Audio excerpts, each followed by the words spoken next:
just make sure everything is the way I want it to be.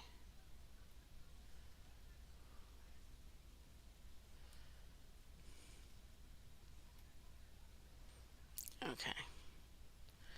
When Facebook is going to want me to fill in these other things first. So let me just...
Okay, it says start streaming.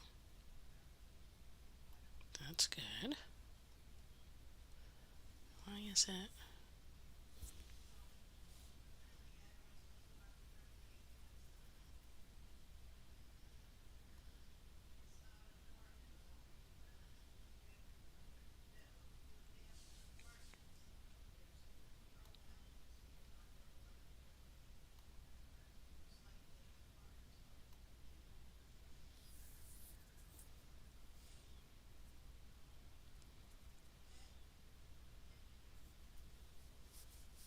Okay, there we go. All right, let me start this one. And let's get Instagram rolling here. All right. Okay, so we are live everywhere we need to be. Okay, hello, hello. We have made it to another weekend. There's another weekend tiptoeing up behind us. Let me just make sure. Nope, that's just my notification on my personal Instagram that my professional Instagram is going live. Okay, so we're all good. All right, I hope everybody had a good week. Yes, no, maybe so. I hope so.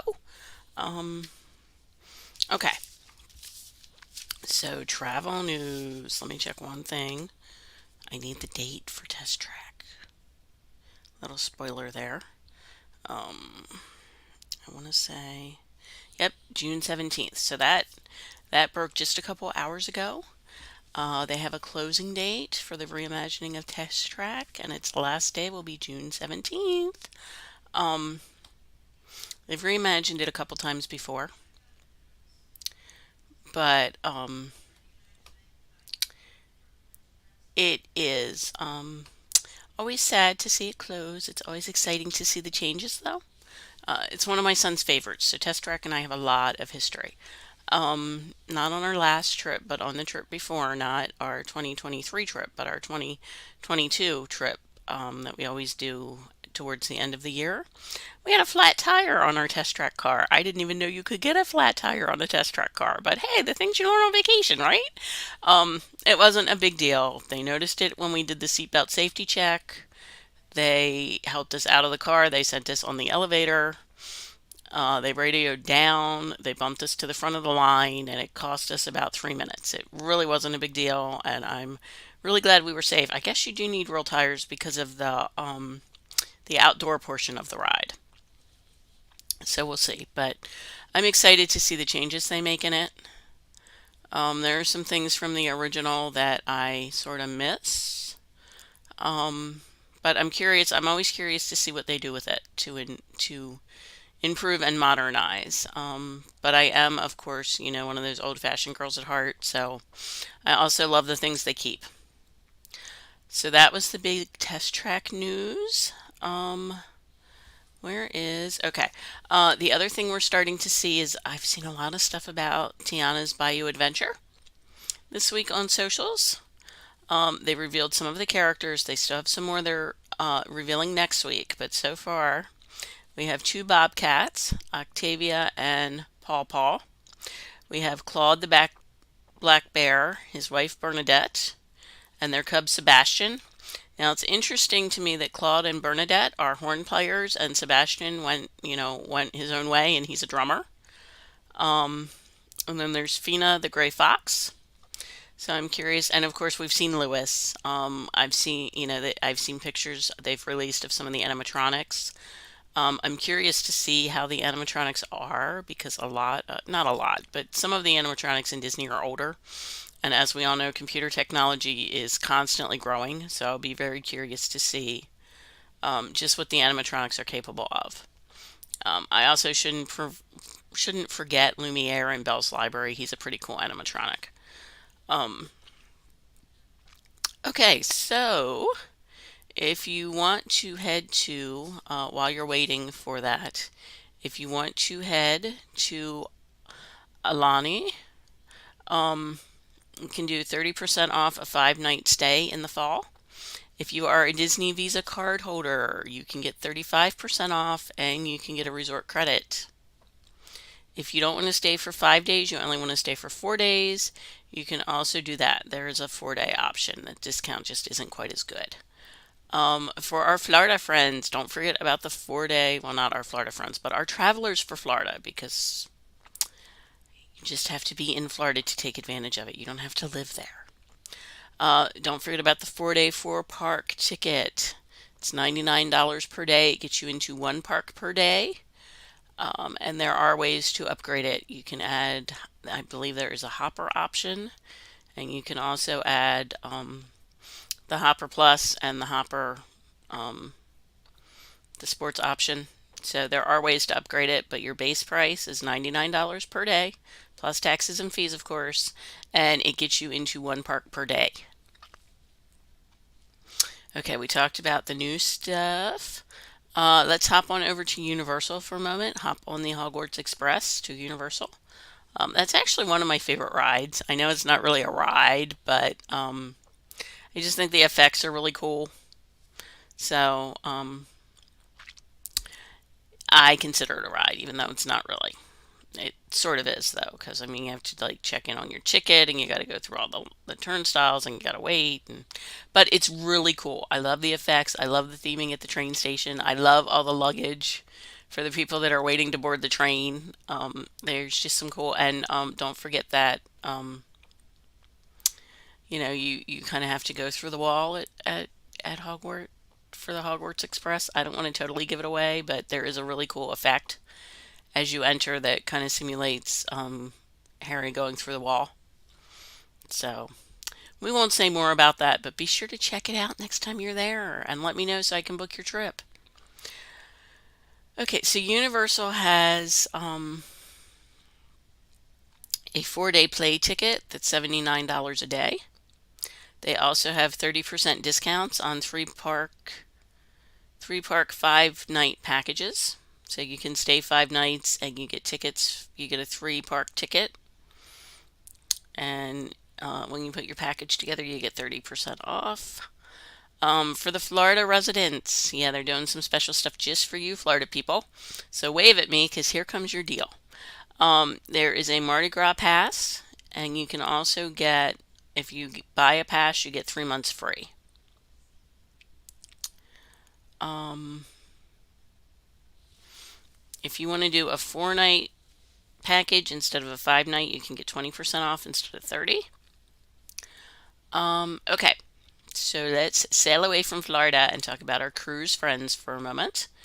Um, there's always cool stuff going on the Disney cruises. I've quoted 2 of them in the past 2 weeks. I quoted Hawaii today. I booked Disneyland Paris a couple weeks ago.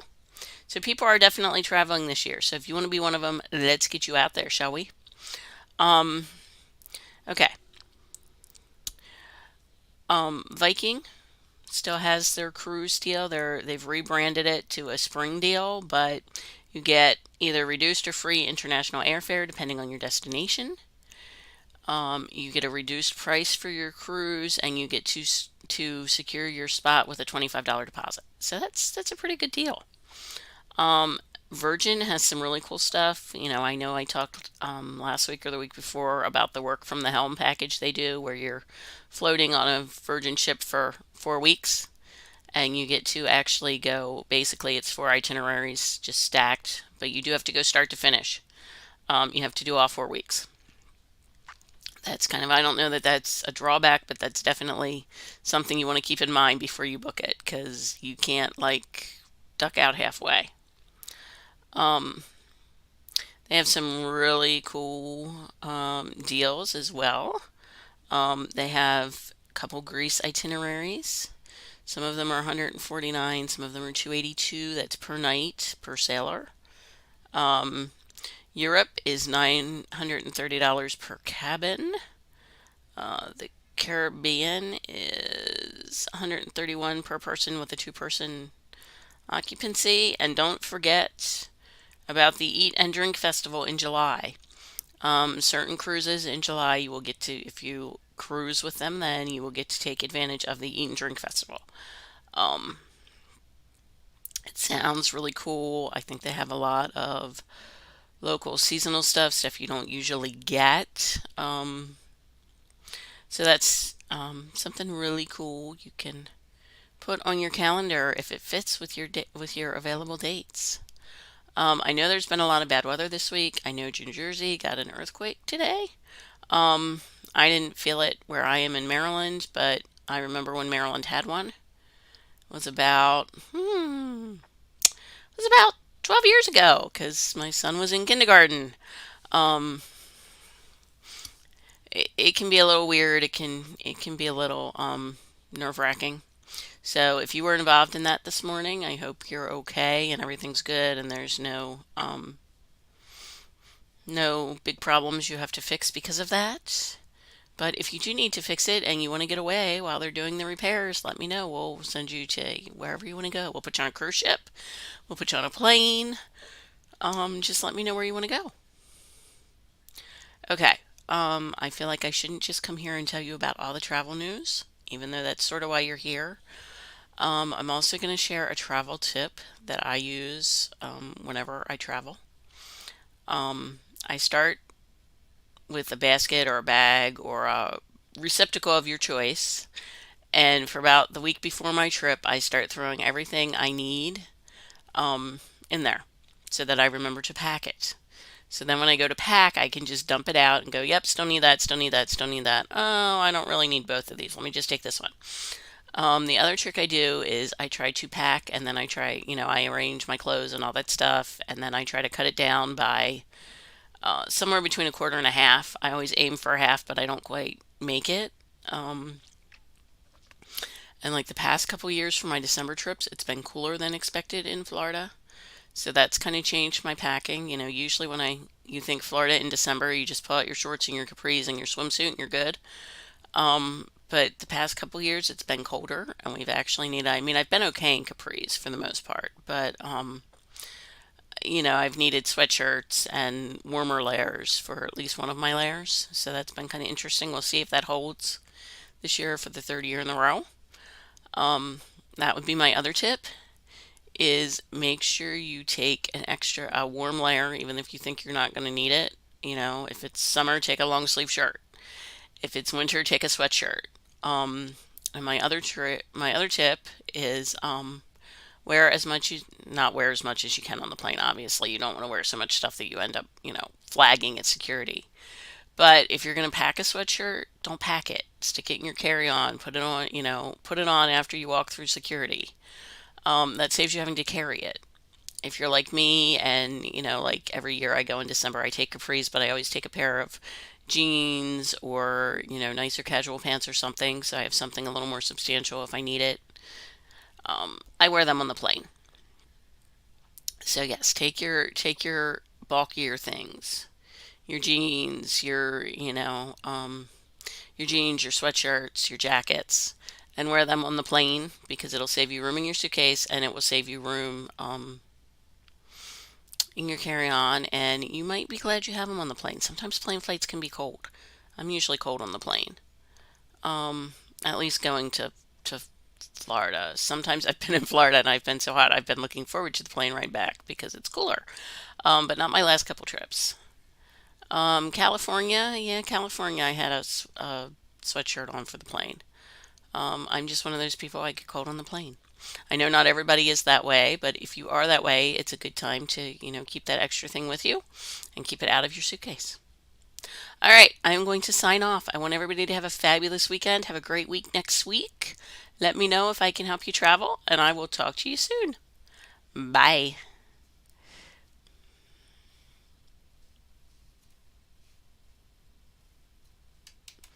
Okay, my mouse went to sleep.